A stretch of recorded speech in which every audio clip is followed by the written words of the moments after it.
On parle de lui en Angleterre, en Allemagne et même en Nouvelle-Zélande. Je sais pas comment c'est arrivé jusque là-bas. 2 ans après, en 1968, il devient champion de France de catch dans la catégorie poids lourd. Alors depuis le début de cette vidéo, on parle de son incroyable physique, mais on parle pas de la cause de cette incroyable physique. Et cette cause, c'est une maladie. D'ailleurs, on n'est même pas sûr d'à quel moment réellement il l'a appris, mais ce serait apparemment en 1970 lorsqu'il a percé au Japon et qu'il était là-bas pour combattre. Il aurait vu un médecin pour faire des contrôles de routine et ce médecin lui aurait appris qu'il est en fait atteint d'acromégalie. En gros, son hypophyse produit trop d'hormones de croissance et donc il continue de grandir et de prendre de la masse. Il a aussi un visage assez particulier qui est lié à cette maladie et c'est une maladie très rare qui touche seulement 0,0005% de la population. Oh, je viens d'avoir un flash du truc au cinéma là, le mec sur son ticket là qui volait là. 0001.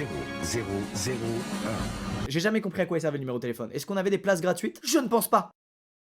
Alors l'acromégalie, en plus de faire de toi un véritable géant, ce qui est très handicapant au quotidien, vous vous en doutez, ne serait-ce que le regard des gens. André a raconté plusieurs fois à l'époque qu'il en souffrait puisqu'il pouvait jamais être tranquille, il attirait toujours l'attention où qu'il aille. En plus de ça, les objets du quotidien, des trucs tout cons, les chaises, les lits, les téléphones, ne sont pas aux proportions idéales pour un mec de la carrure d'André. Mais le vrai problème surtout, c'est que ta santé décline en vieillissant, c'est-à-dire que t'es de plus en plus propice à avoir de gros problèmes aux articulations, à avoir de l'hypertension, à avoir des maux de tête, et que si tu te fais pas opérer, généralement ton espérance de vie elle est estimé à 40 ans puisque ton cœur finit par lâcher. Alors on peut se faire opérer quand on a cette maladie, on peut se faire opérer, il y a un pourcentage de chances de réussite et ça augmente quand même considérablement ton espérance de vie. Mais André lui, en apprenant qu'il a cette maladie,